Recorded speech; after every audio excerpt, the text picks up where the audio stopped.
Stepney the Bluebell engine. Dear friends, Percy is a kind-hearted little engine. He feels sad because many fine steam engines are cut up on the other railway. Percy's ideas, however, though natural for an engine, are a little muddled. British Railways officials are not cruel. They are sad to lose faithful steam engines, and glad to help engines go to places like the Bluebell Railway at Sheffield Park in Sussex, where they can be cared for and useful and safe. The author, the Reverend Wilbert Awdry. Bluebells of England. The bluebells are coming, a-ho, a-ho, the bluebells are coming, a-ho. If you must sing, Percy, grumbled Douglas, can't you sing in tune? Anyway, our song's about candles, and mine's about bluebells. Then it's daft. Bluebells are flowers. Flowers can't come, they grow. My song isn't daft. Percy was indignant. It is then. I can't find about bluebells. We have a song called the Bluebells of Scotland.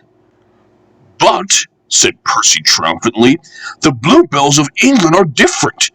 They're engines, and one of them is coming with his controller. Didn't you listen, he went on severely, to the fat controller telling us about it? I was away. Oh dear, I couldn't understand it all, but engines on the other railway aren't safe now. Their controllers are cruel. They don't like engines anymore. They put them on cold damn sidings, and then... Percy nearly sobbed. They cut them up. You're right there, agreed Douglas. If I hadn't escaped, I'd have been cut up too. It's all because of young diesels. They're all devils, he added fiercely. Fair play, Douglas, reminded Percy. Some are nice. Look at Rusty and Daisy. Maybe so, answered Douglas. I'd never trust one myself. What I cannot understand is all your blather about bluebells. The bluebells are kind people who want to save engines. They made a place in England called the Bluebell Railway. Engines can escape there and be safe. Like me running away here. Yes, Percy went on, just like that. If they're old or ill, a fitter makes them well. They can have their own special colors, all the coal and water they need, and pull trains too. That's raw hearing, said Douglas with feeling. The Fat Controller says Stepney was the first engine to escape there, so he's asked him to visit us and bring his controller. But, objected Douglas, how about young diesels when they catch him on the way? We thought so too, said Percy, but the Fat Controller says there's no danger of that. Stepney's a match for any diesel. Besides, his controller will take care of him. He's a brave engine for all that, said Douglas admiringly. Fancy fighting his way through all those diesels just to see us. Look, squeaked Percy. The station's crowded. Silly, how can I look unless I'd be a corkscrew? Why have they all come? There's no train. But Percy was wrong. The signal dropped, and from far away an engine whistled. A gleam of yellow shone through the bridge girders. Here he comes, yelled Douglas. Boop, boop, beep, beep. The two engines whistled excitedly in welcome. Beep, beep, replied Stepney, as with passengers and people waving and cheering, he puffed proudly through the junction on the last stage of his long journey. Stepney Special. So I tried very hard, but I couldn't work properly, and they put me on a siding. I stayed there for days and days. Other engines went there too. I was afraid. I'd have been frightened too, said Edward. But then some workmen came. They mended me and even gave me a coat of paint. I couldn't understand it till my driver came. He was very pleased. "Stepney, you lucky old engine," he said. "You've been saved. The Bluebell Railway has bought you." "What a lovely surprise," smiled Edward. "Have they saved other engines besides you?" he asked. "Oh, yes," answered Stepney. "You'd like our Bluebell and Primrose. They're twins," he chuckled, "and as like as two peas. They only had numbers at first. Bluebell is 323 and Primrose is 27. They were very pleased when our controller gave them names. Some say it was wrong to do it. It certainly made them cocky, but they do work hard, and I think our controller was right. All engines ought to have names." "Yes," agreed Edward, "it is most important." "That's why," Stepney continued, "we've given names to our 488 and 2650, but our controllers know it's a secret. Don't tell him, will you?" "Of course not," smiled Edward. "They are both very pleased about it, because now they feel part of the family. We call 488 Adams after his designer, you know. He's a lovely engine, a Southwestern from Devon. He can stroll away with any load he's given. Crumford, who's 2650, has been pulling trucks up high peaks in Derbyshire. He's tough as Crumford. He had to be for that job." "Captain Baxter's tough too," Stepney went on, "and rather rude, but he's worked in a quarry, and you know what that does to an engine's language and manners." "I do indeed," said Edward gravely. "He's a good sort, really," said Stepney. "I like him. We both miss our work with trucks." He paused. "I oughtn't to say this," he went on, "and after everyone's been so kind, but our line is very short, and I never get any good runs now. I miss them dreadfully." "Never mind," smiled Edward. "Perhaps you'll get some while you're here." Stepney said goodbye to Edward and then returned to the big station. There he helped Duck shut in the yard. They were soon great friends and enjoyed their afternoon together. Thomas arrived before they finished, and stayed till it was time for his last branch line train. But that train's tail lamps were hardly out of sight when the two engines heard a commotion at the station. "Hello," said Duck. "I wonder what's up." Presently the night duty shunter came hurrying to the shed. The bell in the cabin on the branch line rang 1, then 5, pulse 5. That made shunt to allow following trains to pass. The signalman was puzzled. He telephoned control. "A special, is it? I see." Thomas and his passengers grumbled at being delayed, but there was no help for it. Soon they heard an unfamiliar puffing. Express headlamps swayed and twinkled. Then Stepney, pulling one coach, loomed in the station lights.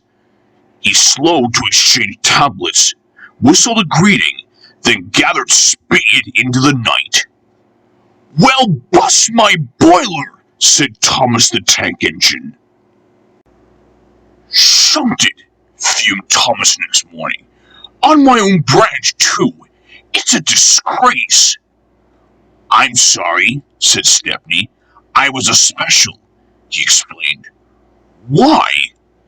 "An important passenger came after you'd gone. He said he must get home and ordered a special. Duck kindly let me take it. We had a splendid run. No record breaking, of course, but—" "Ah, well," said Thomas modestly, "perhaps when you know the road as I do—" "Exactly," put in Stepney. "You're such an expert." Thomas flattered, forgot he was cross, and told Stepney all about his branch line. Train stops play.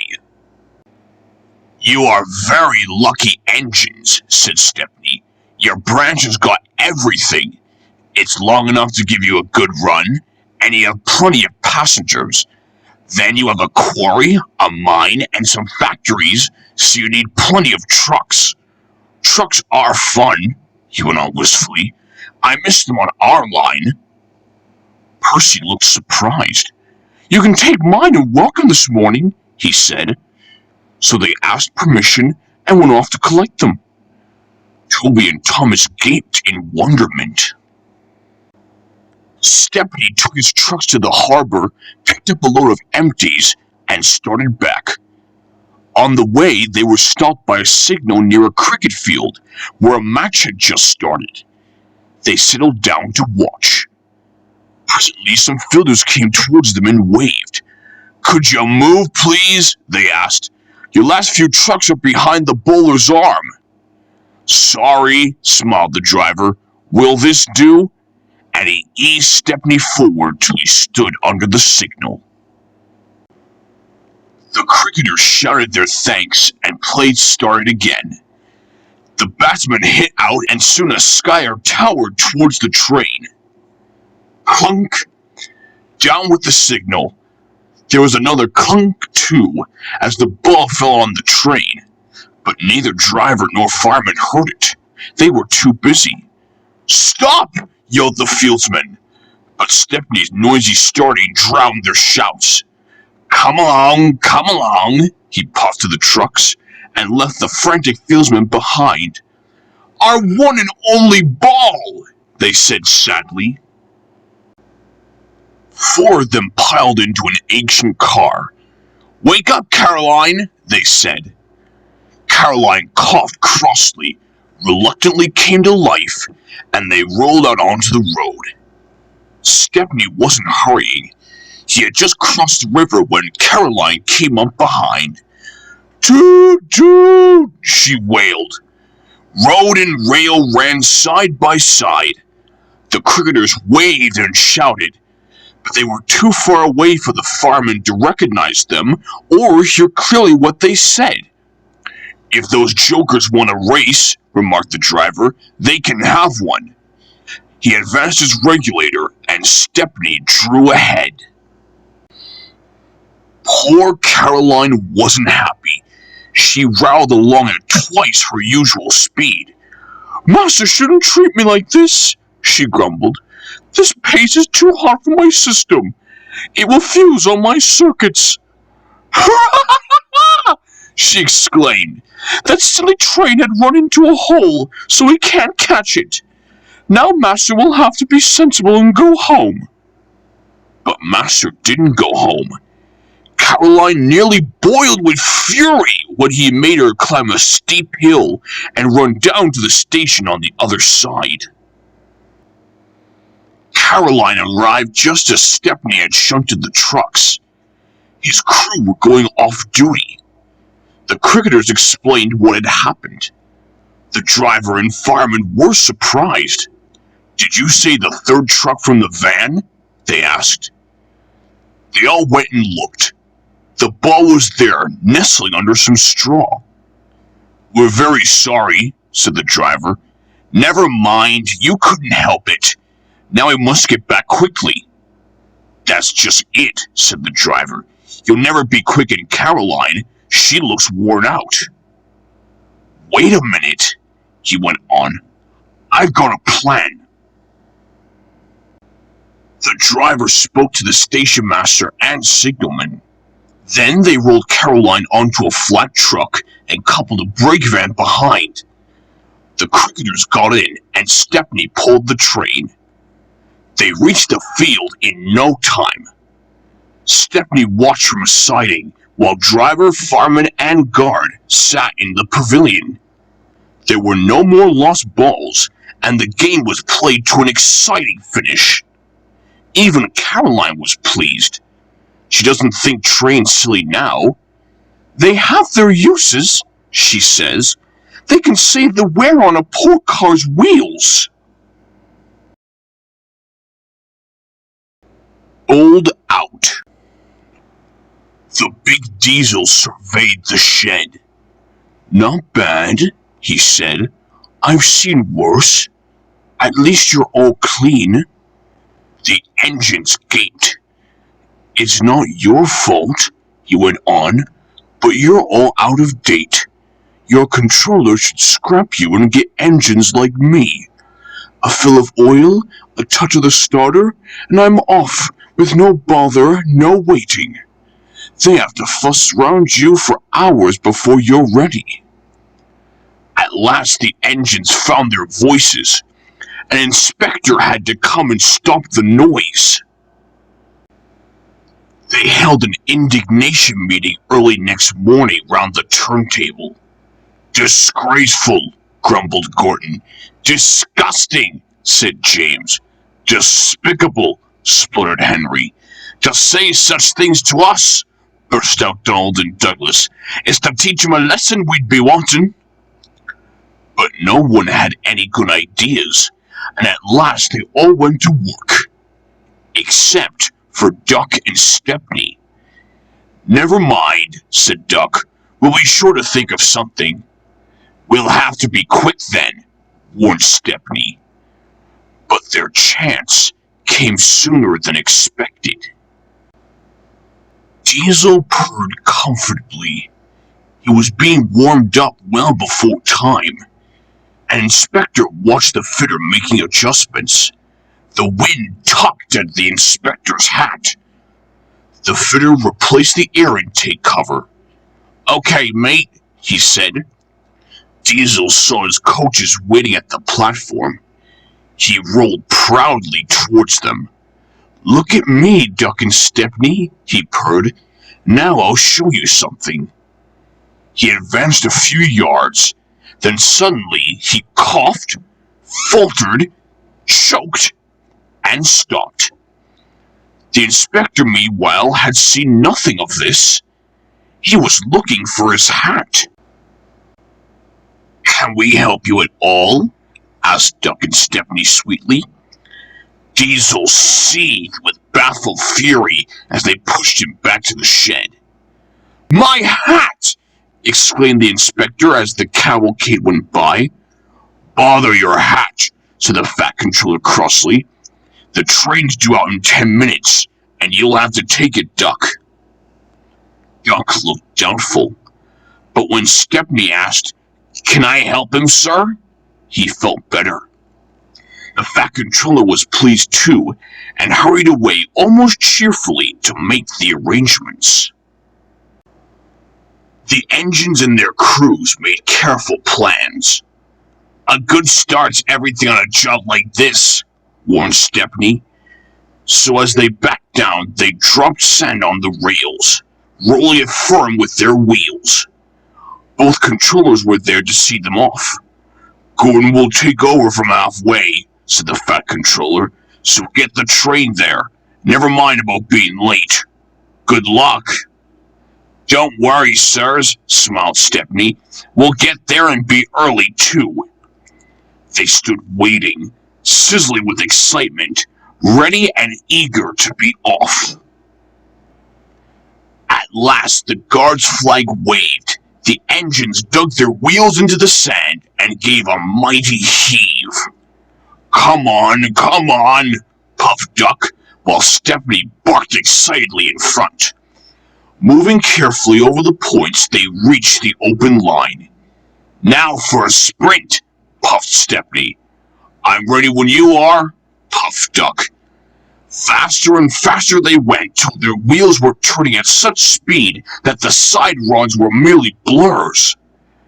Under clear signals, they wheezed through Edward Station and charged at Gordon's Hill beyond. They felt the drag of their 15 coaches here.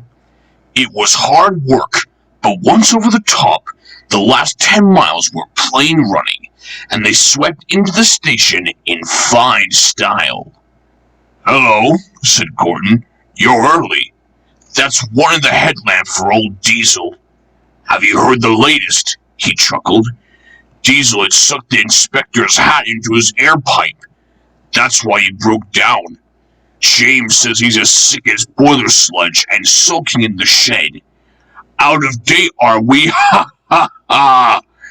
And still laughing, Gordon puffed away. Everyone was sad next day when Stepney had to go. All the engines who could came to see him off. The Fat Controller made a speech, and so did Stepney's controller. Donald and Douglas made everyone sing Old Lang Syne, and then Stepney and his controller puffed off to a chorus of cheers and whistles.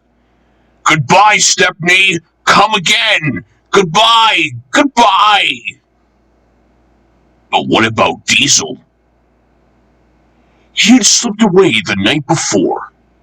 He said goodbye to no one, but left two things behind: the nasty smell of bad manners and a battered bowler hat.